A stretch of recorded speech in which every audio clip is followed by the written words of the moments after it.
10 పాలన 25 ఏళ్ల పార్టీ ప్రస్థానం తెలంగాణ ప్రజల గుండె చప్పుడుగా నిలిచిన బీఆర్ఎస్ పార్టీ ఉద్యమ పిడికిలెత్తి రథోత్సవ వేడుకలకు సిద్ధమైంది. గులాబీ పార్టీ 25 ఏళ్ల సంబరానికి హన్మకొండ జిల్లా ఎల్కతుర్తి మండలం చింతలపల్లి వేదిక కానుంది. ఉమ్మడి జిల్లాల మధ్య పొలిమేర్లలోని మహాసభ నిర్వహణకు జోరుగా ఏర్పాట్లు చేస్తుంది. దాదాపు 1213 ఎకరాల సభ ప్రాంగణాన్ని ఏర్పాటు చేస్తుండగా రాష్ట్ర వ్యాప్తంగా వివిధ నియోజకవర్గాల నుంచి మొత్తంగా 10 లక్షల మందితో సభ నిర్వహించేందుకు కసరత్తు చేస్తున్నారు.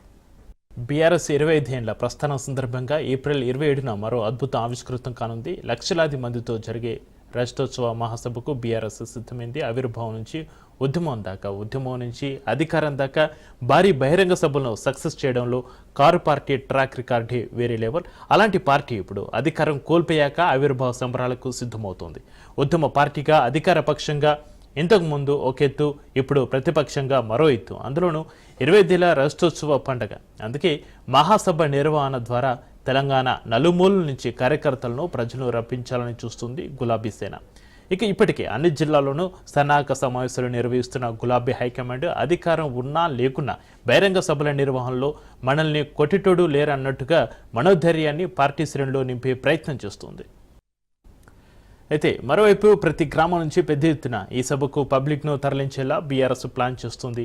ఈ బహిరంగ సభ తర్వాత వెంటనే గ్రామ స్థాయి నుంచి మండల స్థాయి, జిల్లా స్థాయి, రాష్ట్ర స్థాయి కమిటీలు వేస్తామని కేసీఆర్ ప్రకటించారు. అయితే ఈ కమిటీలు వేస్తామని చెప్పడం ద్వారా బహిరంగ సభను ఉపయోగించుకోవాలని పార్టీ అనుకుంటోంది.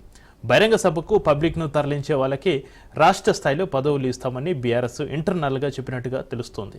ఎన్నికల సమయం అయితే టికెట్ల కోసం ఆశించే వాళ్ళు, లేకుంటే పోటీ చేసే అభ్యర్థులు పబ్లిక్ను తరలించే బాధ్యత తీసుకుంటారు. కానీ ఇప్పుడు ఎలాంటి ఎన్నికలు లేకపోవడంతో బీఆర్ఎస్కు టెన్షన్ పట్టుకుంది.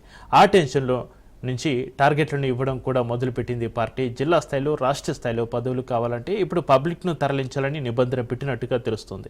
మీరు పబ్లిక్ను తరలించే సంఖ్యను బట్టి మీకు వచ్చే పదవులు ఆధారపడి ఉంటాయని చెప్పినట్టుగా తెలుస్తుంది. అందుకే జిల్లా స్థాయి నుంచి రాష్ట్ర స్థాయి నాయకుల పబ్లిక్ను తరలించేందుకు ఏర్పాటు చేసుకుంటున్నారు.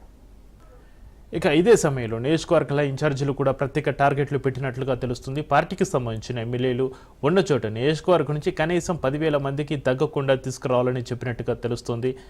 పార్టీ ఎమ్మెల్యేలు లేకుండా ఇన్ఛార్జీలు ఉన్న చోట 4,000 నుంచి 5,000 వరకు పబ్లిక్ను తరలించాలని టార్గెట్ ఇచ్చినట్టుగా చెబుతున్నారు. మొత్తానికి 10 లక్షల మంది వస్తారని బయటికి చెప్తున్నప్పటికీ 5 లక్షల మంది వరకు వచ్చినా సరే సభ గ్రాండ్ సక్సెస్ అయినట్టే అని బీఆర్ఎస్ భావిస్తుంది. అందుకే ఇలా నియోజకవర్గం నుంచి రాష్ట్రం వరకు టార్గెట్లు ఇస్తేనే 5 లక్షల సంఖ్యను దాటే అవకాశం ఉంటుందని పార్టీ ఒక నిర్ణయానికి వచ్చింది.